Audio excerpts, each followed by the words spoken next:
इस press conference का विषय जो है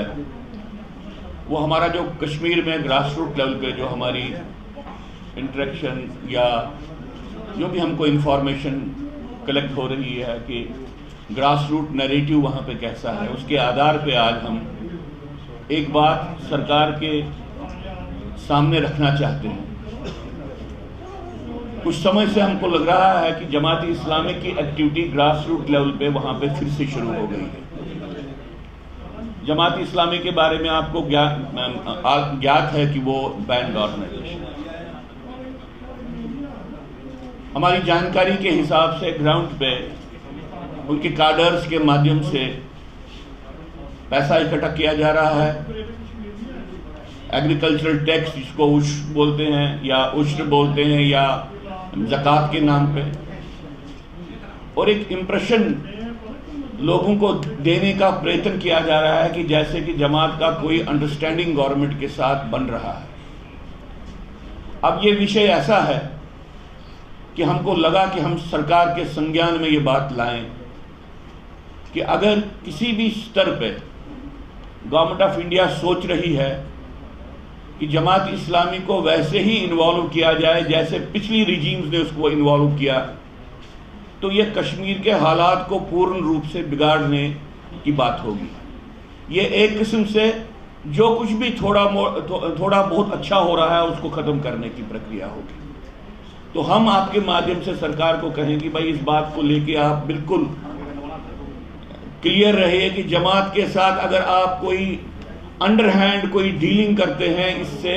राष्ट्रीय हितों की हानि होगी। इस बात को जान के, इस बात को समझ के कि भारत सरकार ने जमात को बैन किया है।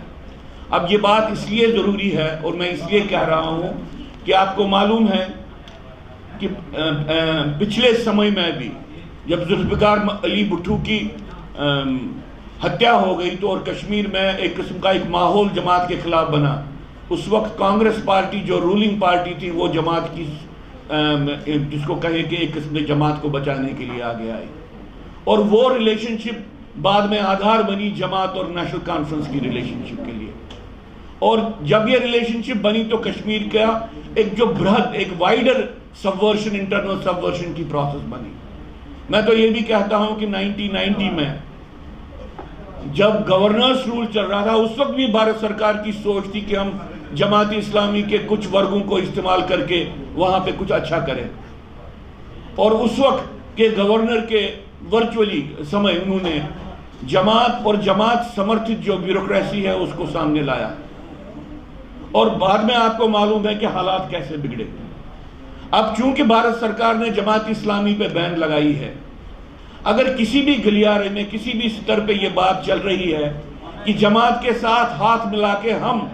कोई नया एक पॉलिटिकल कू कश्मीर में करेंगे, ये एक सुसाइडल बात होगी। ये बात कहने के लिए मैं आज आपके सामने आया हूं क्योंकि इसकी रिलेशनशिप हालात के बारे में है। अगर ये बात सत्य है कि कोई किसी किस्म की एक नेगोशिएशन, कोई किस्म का कोई रिश्ता बन रहा है, तो ये देश के लिए ठीक नहीं है। और अगर भारत सरकार किसी भी लेवल पे ये सोचती है कि हम कश्मीर घाटी में उस तरीके के लोगों को ही इन्वॉल्व करके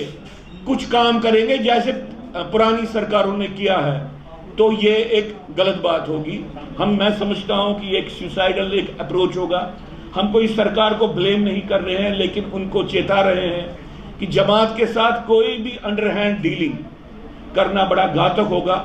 जमात का जम्मू कश्मीर के हालात के बारे में या जम्मू कश्मीर की परिस्थिति के बारे में वही रोल है जो मुस्लिम ब्रदरहुड का इजिप्ट में है या पूरे मुस्लिम वर्ल्ड में है। इसलिए जमात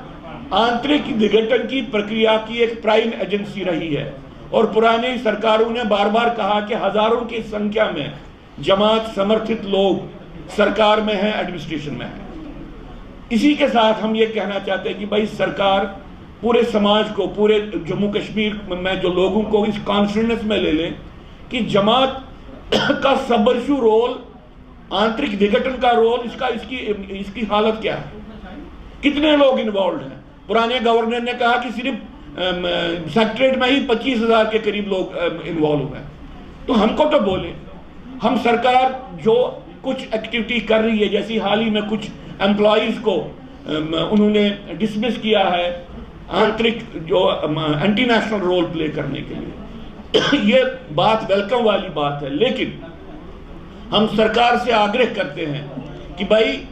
जो टॉप मोस्ट लेवल पे इन्फिल्ट्रेशन रही है, जमात का इन्फ्लुएंस रहा है या अलगाववादी तत्वों का इन्फ्लुएंस रहा है ब्यूरोक्रेसी में, एकेडमिक्स में या किसी भी समाज के किसी भी स्तर पे, समाज वहाँ पे बिजनेस हाउसेज में, वहाँ की जो प्राइवेट एंटरप्रेन्योरशिप है, वहाँ पे जहाँ पे भी ऐसे सिंपैथाइजर्स टॉप मोस्ट लेवल पे हैं, पहले उनके खिलाफ उनको कार्रवाई करनी चाहिए। और अपने इस बात को मैं सब यहीं पे समाप्त करके कहता हूँ कि सरकार को सोचना चाहिए कश्मीर घाटी का विभाजन करके 2 यूनियन टेरिटरीज वहाँ पे बनाना, यही एक जिसको आप कहें स्टेबल और परमानेंट तरीका है वहाँ पे अलगाववाद को खत्म करने का।